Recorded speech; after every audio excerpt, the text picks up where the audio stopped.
Okay. So, in regards to Vodka Cranberry by Conan Gray, let's chat a little bit deeper into the world of what's happening with that G7 chord. Again, this is for the Conan Gray Vodka Cranberry song. When that G7 chord comes in at the end of the bridge right before the last chorus. If the entire song is in F major, we want to know what is the G7 chord. So the G7 is a G dominant seventh chord. Okay. And out of all of this knowledge, the thing to kind of accept is that the G7 wants to resolve to a C major chord. But in this case, it's resolving to the B flat major chord.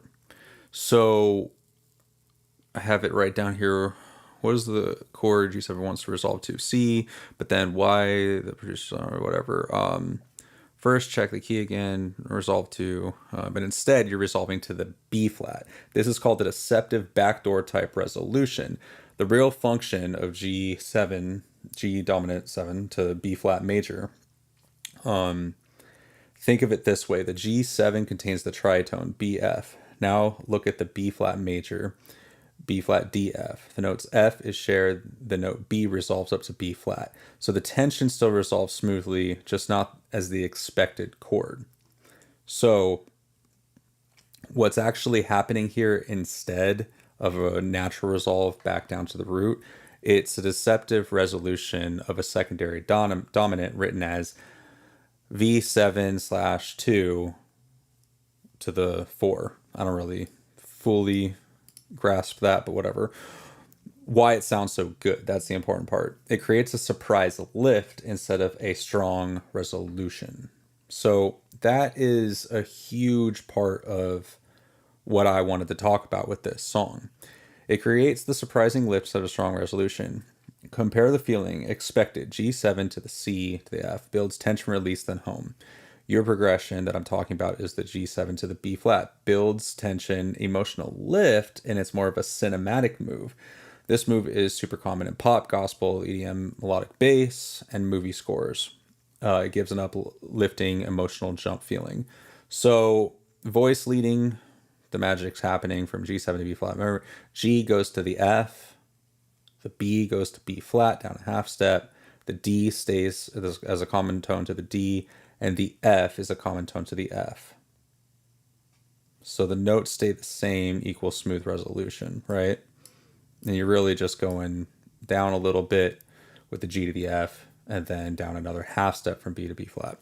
Anyways, I think that that's really cool. And again, back to the CE, I just wanted to double check. And I was talking about in the previous video the bass line walking down from F, E, D, C. But it really is chord wise going F, C major, D minor, C major. The C major right after the F is just inverted in its first inversion. So that's where you get the bass line going F, E, D, C. So just to clarify those few things, I think that I've noticed over the years, some people are talking about different aspects of music theory while somebody's understanding and building their own framework in their head in a different world, whether it's the chord versus the root note. And all of these things can kind of start intertwining, and it's hard to really kind of pinpoint exactly what somebody's talking about. This, in my opinion, is a little bit more of an advanced pop move. It's not just like your standard 4 chord pop song that stays exactly the same 4 chords the entire way through. This is a cinematic move that they put in, and it paid off. So anyways, just wanted to kind of clarify that, even for my own recollection. Maybe rewatching this video in a couple years for me will remind me, hey, that's something that I can do. And I also want to just mention while I'm here as well that sometimes as a producer and musician in a writing session, This is where stuff I think starts to get a little tricky when you're writing with like 3 or 4 people in a room and you're doing sessions that might be a pop session for writing, it might be a sync session, it might be a passion session. And either way, as you're going through all of this, the person on the chords and kind of running the engineering side of driving the DAW, sometimes it's kind of a good idea to let them drive a lot more than say the songwriter and the lyricist. You're all songwriting at the end of the day, but I want to say the lyricist. The lyricist, in some ways, could be the most important person to get the idea and the concept down. You want to follow what they're saying about what they want to do with the melodic arcs and the chords, and if they want a simple song or they want it complex, whatever. I will say though, if you're going to do that, then hop on the piano or a guitar and play what you mean. But when you're in situations like I am, I might be trying to write this very complex chord progression song, and I try to tell people at first. I'm trying to always be like, oh, let's maybe do something different chord wise in the verses than the choruses, and let's have some sort of surprising lift at one point in the bridge. And I think that a lot of people start just being like, oh yeah, whatever. I'm gonna start writing lyrics and melodies and stuff like this, and they just start like just going off of what they hear there. And like I'm still over here playing like a bridge section, trying to work that out. And I think communication is key with this, but I also think that not a lot of songwriters that are mostly lyricists and melody drivers really understand an instrument and how the chord progression can maneuver this whole time. So it's important to kind of let loose and listen to a director in the room. And in this case, it's like, I can see this coming together in one of two ways. Either the songwriter, singer, artist was like, this is the song, he had the chords, and he kind of built it off the melody and the lyrics, and he kind of just found the chords as he was going.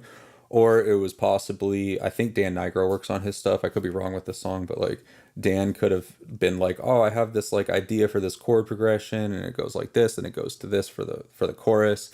And then maybe they worked their way into the bridge and they were starting to mess around with the bridge. And then as they were writing it, they were finding some melodies and stuff. And then maybe Dan or something was like, hey, I have a really cool idea. What if we substitute the C major for this dominant 7, this G dominant 7, right before the chorus 3 starts again?